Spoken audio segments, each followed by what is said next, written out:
અને તું સુખને શા માટે હસે છે? મૂડી જવાય છે. તું સુખને શા માટે હસે છે? મૂડી જવાય છે. મેં આ માટે તો ગજબ લખી દીધું તમે, અને ગજબ બોલ્યા. જેને લખ્યું હશે, વાંચ્યું હશે, મને આ વાત કરી.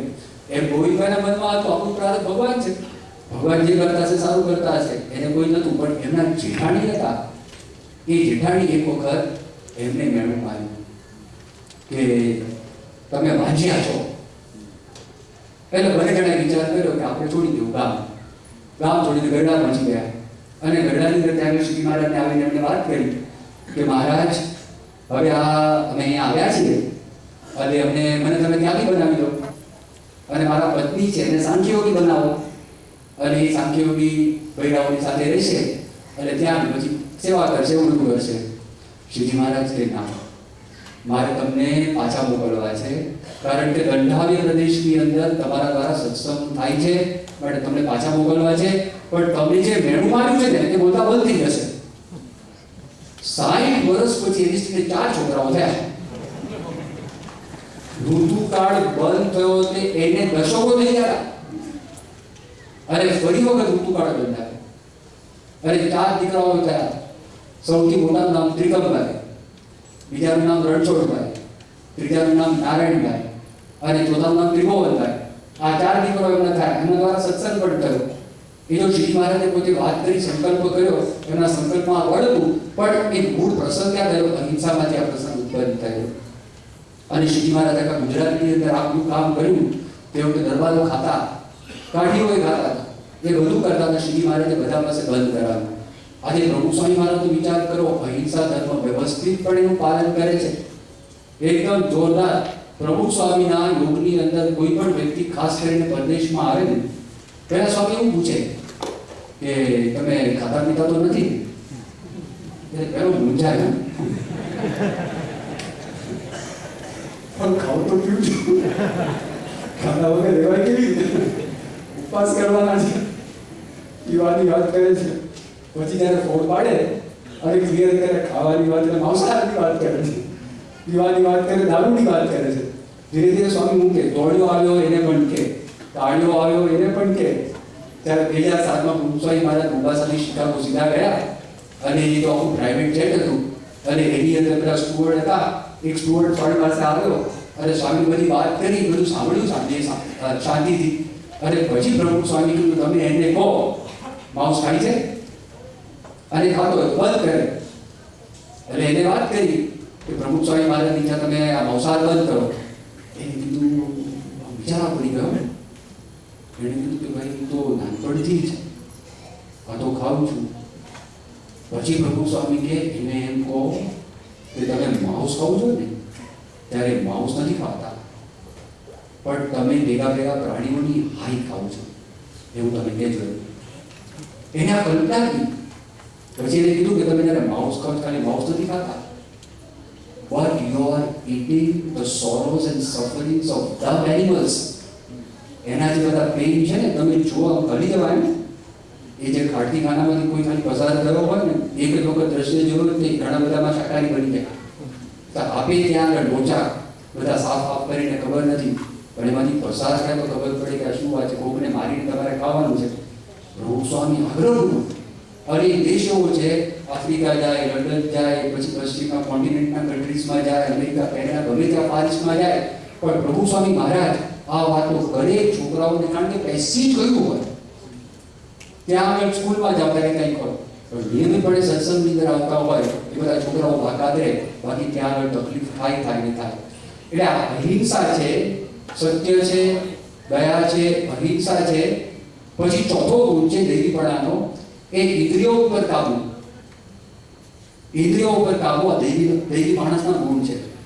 આપણે થોડા કમ્પેર કરતા જાઓ, ઇન્દ્રિયો ઘણી બધી છે, બધી ઇન્દ્રિયો પર ભગવાનને તો કાબુ છે જ, અને ગુણાતીત સત્ય પણ કાબુ છે.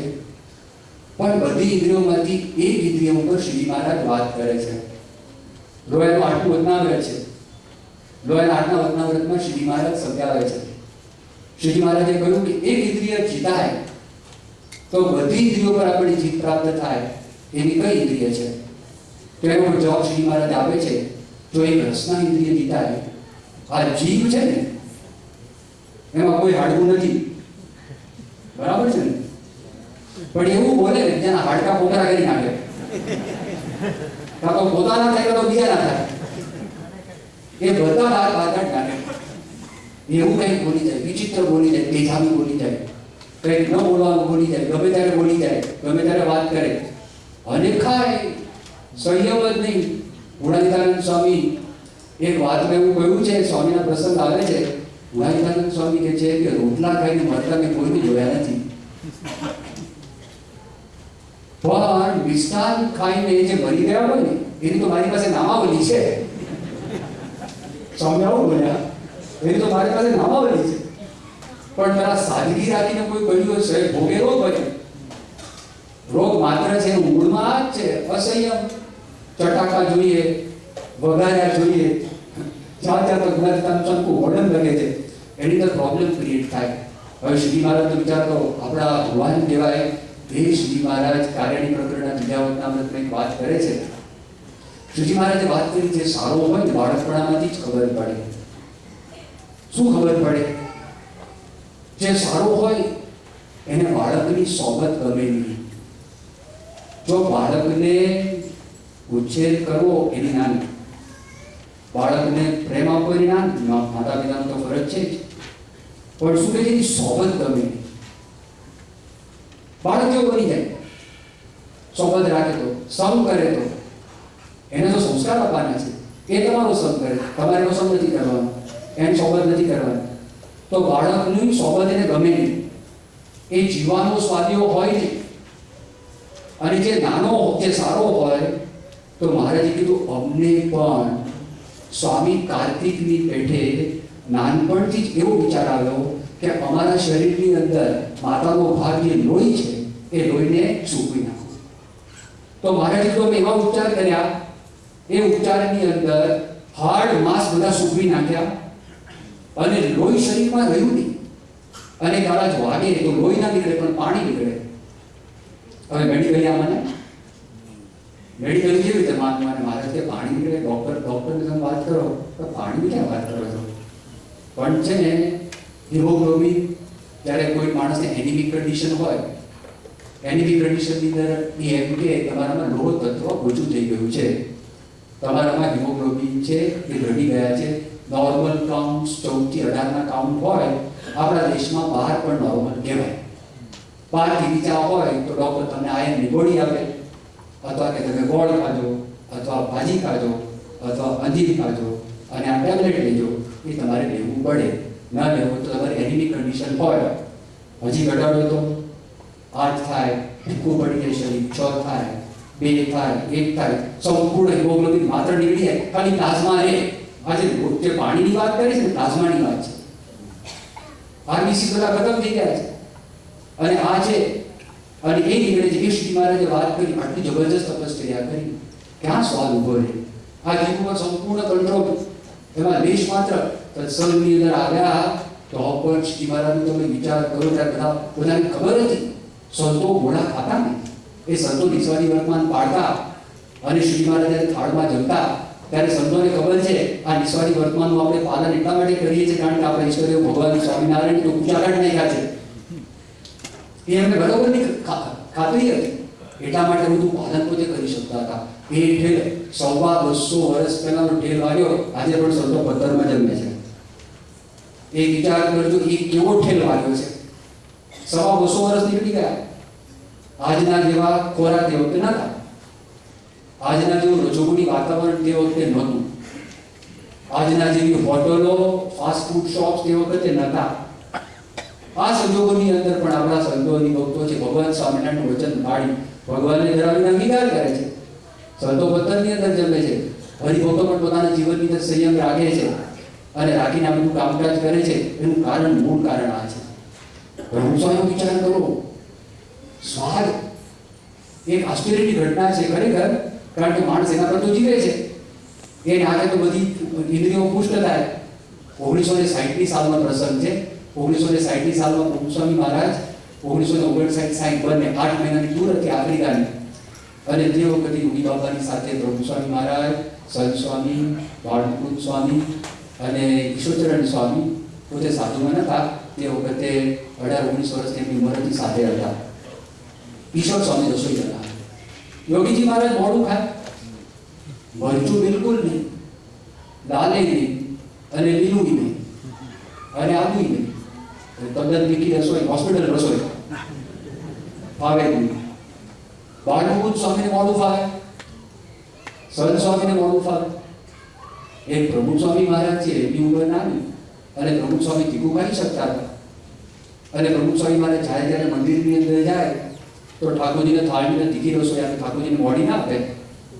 ઠાકોરજીના થાળમાં જે આવે એ રસોઈ પ્રમુખ સ્વામી જમતા હતા. એટલે પ્રમુખ સ્વામીની જીભ કહેવાય એ તીખાતી જે બનાવતા હોય એ.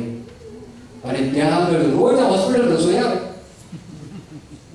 અને ઈશ્વર સ્વામીને કોઈ દિવસ પ્રમુખ સ્વામી એવું કીધું નથી મારા માટે તમે આમાંથી તીખી બનાવો અથવા તો તમે મરચું આમાં નાખો. એવું પ્રમુખ સ્વામી બોલ્યા નથી, વાત જ નહીં. અને એક દિવસ માટે તો બરોબર છે, 2-4 દિવસ માટે બરોબર છે, સતત 8 કે 9 મહિના સુધી. અને ઈશ્વરચરણ સ્વામીના સાક્ષી છે. અને ઈશ્વરચરણ સ્વામી વર્ણન કરે છે કે પ્રભુ સ્વામીના ભાણાની અંદર જે આપ્યું હોય, નતમસ્તક થઈ માથું નીચું નમાવી ભગવાનને યાદ કરીને જમી જાય, કોઈ દિવસ ક્યારેય પણ એમની વૃત્તિમાં છે. એક વ્યક્તિને મેં કાગળ લખ્યો. એ વ્યક્તિના મનમાં એવી ઈચ્છા હતી કે મારું થોડું વજન ઓછું થાય અને આશીર્વાદ મંગાવેલા. એ વખતે તો સ્વામીનું સ્વાસ્થ્ય પણ સારું. સ્વામી તો બધા બાળકે કાગળ લખે, આ લખે, તે લખે, ગમે તે લખે, સ્વામી બધાને જવાબ આપતા હતા. અને લખ્યા જ કરે કલાકો સુધી રાજી રાખવા માટે. સ્વર્ગોને રાજી રાખ્યા, હરિભક્તોને રાજી રાખ્યા, દેશ પ્રદેશમાં બધાને. એટલે એ વખતની આ વાત છે.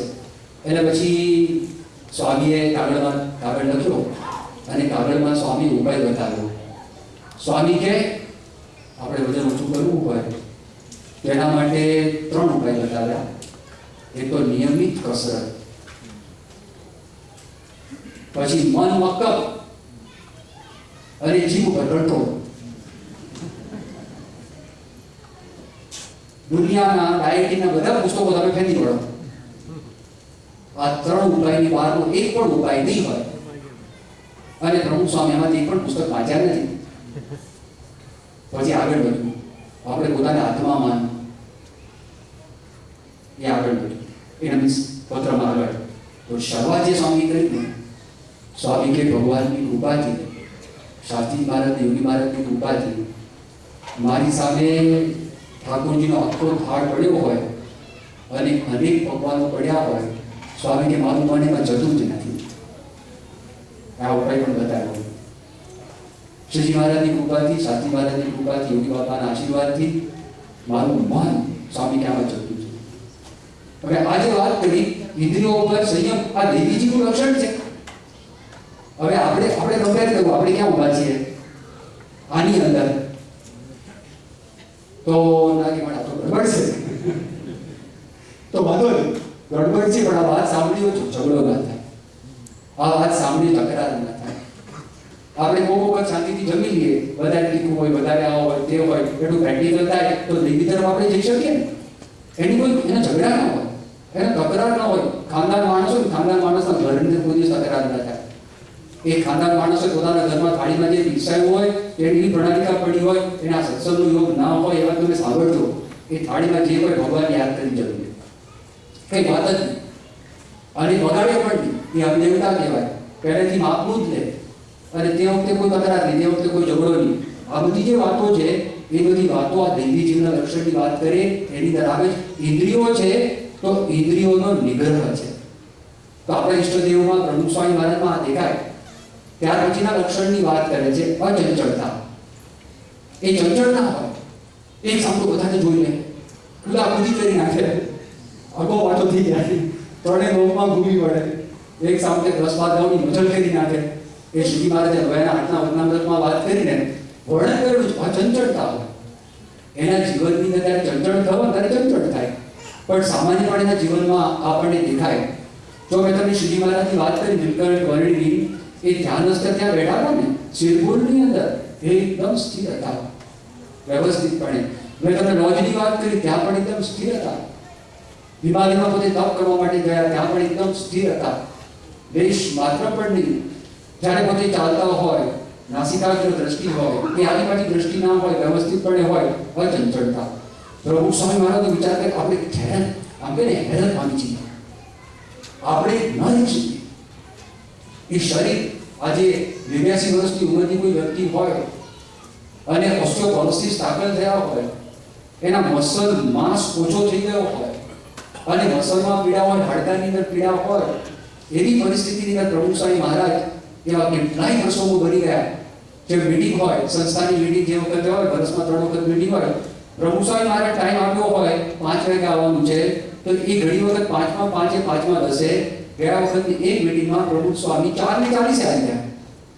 એ 4:40 આવી ગયા, ફિટ બેઠા અને એ બેસી ગયા. હવે પાછો થોડો ઠંડો હોય, કારણ કે બધા ટ્રસ્ટીઓ બેઠા હોય, એ હોય, સ્વામીને ઓછું ફાવે, બીજાને ઓછું ફાવે, લઘુ લાગે વારે વારે, સ્વામી ઊભા ના થાય. એ 8:30 પહોંચે ને ત્યારે ઊભા થાય. બીજા બધા છીએ, બધા આટો મારી ગયા હોય, સ્થિર. અતિ નવાઈ લાગે, આશ્ચર્ય લાગે, કેવું આ છે આ ચંચળતા. 1996 સાલમાં પ્રભુ સ્વામી મહારાજ પોતે અમેરિકાની અંદર હતા અને અમેરિકામાં એન્જિયોગ્રાફી કરાવી. ડોક્ટર માથુર એન્જિયોગ્રાફી કરી અને ઇમરજન્સી માટે ત્યાં આગળ ડોક્ટર ડેન્ટલ કુલી છે, એની ઇમરજન્સી ડોક્ટર તરીકે લોકોની ટીમને ગોઠવેલી.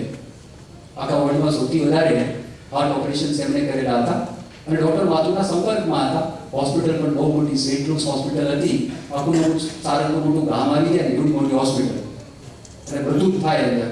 કંઈક 63 માળના તો 2 ટાવર્સ હતા એના, અને એ પાછું જોડીને મેથોડિસ્ટ હોસ્પિટલની સાથે, એટલે બધા પ્રકારના ડિપાર્ટમેન્ટ ત્યાં આગળ હોય. પ્રભુ સ્વામી મહારાજ એની પાસે હવે ત્યાં તો લોહી લેવાનું હોય, તો લોહી અંદર કોઈ નર્સ આવે ને, તો નર્સ તો મેલ નર્સ હોય ને, તો એ મેલ નર્સ એ પોતે લે, ફિમેલને તો ટેવ હોય, મેલ નર્સને ટેવ ન હોય. ઘણી બધું ડૉક્ટર હોય ને, ડૉક્ટર મોટા ડૉક્ટર, નિષ્ણાત ડૉક્ટર હોય, પણ રોજ પ્રેક્ટિસ ના હોય. પેલા લેબ ટેકનિશિયન રોજ પ્રેક્ટિસ હોય, એ પહેલી સોય મારે ને સીધી છે ને એ તમારી રક્તવાહિનીમાં જાય. અને મોટા ડૉક્ટરની પ્રેક્ટિસ ના હોય ને, ભલે ગમે તેટલા એનાટોમી નિષ્ણાત હોય, પણ 2-3 મારે ત્યારે માંડ જાય. ટેવ પડેલી હોય બધા બહેનોને. અને પછી આ તો આપણે સાધું એટલે મેલ નર્સ આવ્યા. હવે એમને આવું વાતાવરણ જોયું નતું. પ્રભુ સ્વામીમાં તો સંતો પણ હતા, વિવેક સાગર સ્વામી હતા, યોગીચરણ સ્વામી હતા, નિર્ભય સ્વામી હતા, હું હતો ત્યાં આગળ, બધા સંતો હતા. હવે બધા સંતો ત્યાં આગળ હતા ને, એ માણસે આવું જોયું નતું. અને ખબર પ્રભુ સ્વામી બહુ મોટા ક્રિશ્ચિયાનિટીમાં પોપ, એવા પ્રભુ સ્વામી હિન્દુ ધર્મમાં છે, બધી વાતો એને સાંભળેલી. તે બેઠા, એને પેલો આમ બેગ બાંધ્યો અને બાંધીને જ્યારે પ્રયત્ન કર્યો ને, પણ એ પંક્ચર ના થયું બરોબર, એટલે મૂંઝાયો. ફરી વખત એને સોય બહાર કરી. સ્વામી તો આમ મીઠી નજરથી જોતા હતા. બીજી વખત ના થયું. હવે સ્વામીનો હાથ એકચુઅલી મોટો છે, કે એટલો બધો વાંધો આવ્યો નથી, ચાલે ને આ બધું કરેલું ઉપસ્થિતિ. ત્રીજી વખત નાખ્યું ના પછી વિવેક સાગર સ્વામીએ કીધું કે આપણે બધા બહાર છીએ. બધા સંતો બહાર નીકળી ગયા. એને પોતાનું થોડું ઈસ ડાઉન થાય, નિરાશ થાય, થોડાક એના હાથ ઊંચતા હતા અને પછી થોડોક શાંત થયો. અને પછી પણ પ્રભુ સ્વામી એકદમ સ્થિર હતા. કાંઈ એન્જિયોગ્રાફી કરી ના થાય. અત્યારે 2 પ્રકારે થાય છે. રેડિયલ એન્જિયોગ્રાફી અહીંથી પણ કરે છે કે તમને તરત જ થોડાકમાં અડધો કલાકમાં કે તમે રવાના થઈ જાવ ઘરે. અને અહીંયા ગ્રોઈનમાં તમારી જે આર્ટરી પસાર થાય છે એ આર્ટરીમાંથી નાખી અને પોતે કરતા હોય. હવે આમાં તમારી છે ને એ રોકાવવું પડે ત્યાં આગળ. પ્રભુ સ્વામી અહીંથી આવેલું, આ તો અહીંયા આગળ આપણે ડૉક્ટર તેજસ પટેલ એની શોધ કરી અને કરે છે. ત્યાર પછી સંતો વિવેક સાગર સ્વામી બધા અહીંથી જ કરાવેલી. હવે એ કરું પ્રભુ સ્વામી હતા 4 કલાક સુધી અમે જો રૂમમાં હતા. પ્રભુ સ્વામી જુદા પ્રસંગોને આનંદો કરાવતા હતા, પણ એક પોઝિશનની અંદર જ કોઈ હાથમાં નહીં. આગા પાછળ આપણને કેટલો કંટ્રોલ છે. બીજા તો હથપટ થયા જ કરે. આપણને બધા થાય, મને થાય, ઊંચા નીચા થાય ત્યારે કંઈક થોડીક રાહત થાય. આ એકદમ ક્વાયટ એકદમ. તો આ વાત કરી આદર્શ કે કોઈ પણ પ્રકારની ચંચળતા એમના જીવનમાં તમને દેખાય નહીં. એના પછીનું લક્ષણ વર્ણન કરે છે અંતઃકરણની શુદ્ધિ. એનું મન બહુ શુદ્ધ હોય, અતિશય શુદ્ધ હોય. શ્રીજી મહારાજનું અંતર કેવું શુદ્ધ હતું એ ખબર કેવી રીતે પડે આપણને કે અંતર શુદ્ધ છે? શ્રીજી મહારાજે વચન તો કીધા. વચનામૃતમાં સ્વામિનારાયણ ભગવાને પોતાનું અંતઃકરણ કેવું છે એના કેટલાક વચનો કહેલા છે. ભગવાન સ્વામિનારાયણ ગઢડા પ્રથમના 18ના વચનામૃતમાં વાત કરે છે કે જેમ સિંહ છે એ બકરાને પકડે એવી રીતે તો હું અંતઃકરણને પકડી લઉં છું. અને બીજાને તો અંતઃકરણ એ જોયામાં પણ આવતા નથી. મન, બુદ્ધિ, ચિત્ત અને અહંકાર આપણે ગમે તેટલો પુરુષાર્થ કરીએ, ગમે તેટલો પ્રયત્ન કરીએ, પણ આપણા બધા જે થોટ્સ છે ને એ થોટ્સ આપણે નક્કી કરીએ કે આ વિચાર મારે કરવા જ નથી. તમે એક વખત છે ને 15 મિનિટ શાંતિથી બેસજો, થોડી મજા આવે એવું છે કે મારા મનમાં કેવા વિચાર આવે, મારે લખવું છે. લખજો તો ખરા. તમને એમાં મજા શું આવશે? અરે આ વિચાર ક્યાંથી આવ્યો, આ વિચાર ક્યાંથી આવ્યો, આ વિચાર ક્યાંથી આવ્યો? આનું કોઈ એસોસિએશન નથી, આનું કોઈ લિંક નથી. આના માટે બહુ જ મોટા વૈજ્ઞાનિક DS કોઠારી કરીને થઈ ગયા. અને એ વ્યક્તિ મેઘનાથ સાહા કરીને આપણા દેશના એક બહુ મોટા વૈજ્ઞાનિક, એ વૈજ્ઞાનિકના પોતે શિષ્ય થાય અને પોતે જવાહરલાલ યુનિવર્સિટીની અંદર એ પોતે આના ડિપાર્ટમેન્ટના પોતે હેડ હતા અને એટોમિક એનર્જી કમિશનમાં પણ પોતે હતા. અને એ વ્યક્તિ ભારતીય વિદ્યા ભવનમાં કેટલાક પ્રવચનો આત્મા અને શરીર ઉપર પ્રવચન કરેલા. તો એ વ્યક્તિ વાત કરે છે, આ વિચારો કેવા છે? અણુ હોય ને અણુ, તો જે લોકો ફિઝિક્સ ભણેલા છે એને ખબર છે, એમાં પરમાણુ ઇલેક્ટ્રોન્સ આવે છે. એટલે તમે જો પણ અણુને ગરમ કરો ને તો જે કક્ષાની અંદર એ પરમાણુ ઇલેક્ટ્રોન ફરતો હોય એ કૂદકો મારીને એ આગળ જાય. પણ એ જે ગમે ત્યાં કૂદકો મારે એ તમને ખબર ન હોય એ શું કરે, કેમ કરે, એમાં આપણા બધા વિચારો આવે છે. એને પકડવા ક્યાંથી? સ્થૂળ તેને પકડાતું નથી, વિચારને ક્યાંથી પકડીએ? પણ એ વિચારને ભગવાન સ્વામિનારાયણ કહે છે મન, બુદ્ધિ, ચિત્ત, અહંકારને પકડી લઉં. સિંહ બકરાને પકડે એમ કોઈ રીતે છૂટી ના શકે. આ એવું અંતઃકરણ છે ભગવાન સ્વામિનારાયણનું. અંતઃકરણની શુદ્ધિની વાત કરે. દૈવીનેસ ક્યાંથી જ આવી છે? આખા વિશ્વની અંદર ભગવાનમાંથી આવેલી છે. ભગવાન પોતે આ વાત કરે છે એમના પોતાના શબ્દો. બીજું વચનામૃત કાર્યાણી પ્રકરણનું 6મું વચનામૃત. ભગવાન સ્વામિનારાયણ અમારા હૈયામાં કામ, ક્રોધ, લોભ, મોહ, મત્સર, ઈર્ષા ઇત્યાદિનો હૈયામાં ક્યારેય પણ લેશ પણ આવ્યો નથી. આ કાર્યાણી 6મું વચનામૃત. કામ, ક્રોધ, લોભ, મોહ, મદ, મત્સર, ઈર્ષા એનો લેશ પણ નહીં. બધેનું 33મું વચનામૃત છે. એ વચનામૃતમાં સ્વામિનારાયણ ભગવાન પોતે વાત કરે છે જે દિવસથી અમે પ્રગટ જન્મ થયો તે દિવસથી આજ દિવસ પર્યંત જાગ્રતમાં અથવા સ્વપ્નની અંદર દ્રવ્ય કે સ્ત્રીનો ભૂંડો ઘાટ થયો હોય તો આ સમગ્ર પરમહંસના સમ છે એ વાત કરે છે. ગઢડા પ્રથમનું 70મું વચનામૃત. એમાં સ્વામિનારાયણ ભગવાને જે પ્રાર્થના કરી રામાનંદ સ્વામી પાસે, જે વરદાન માગ્યા, બધાને વરદાન ખબર છે. એ વરદાનમાં પોતે દુઃખ માન્યું અને ભક્તો માટે સુખ માન્યું. ભક્તોનું દુઃખ ફક્ત નહીં, ભક્તોનું કરોડોનું દુઃખ એક રૂવાડે કે આપણા ભગવાન દેવા માટે પોતે તૈયાર થાય. આવું વરદાન પોતાના સમર્થ ગુરુ પાસે માગે છે. એમ ગુરુ એમ કે તથાસ્તુ તો ભગવાનને આપે. આ અંતઃકરણની શુદ્ધિની પરાકાષ્ઠા. બીજાનું કેમ ઠીક થાય, બીજાનું કેમ સારું થાય?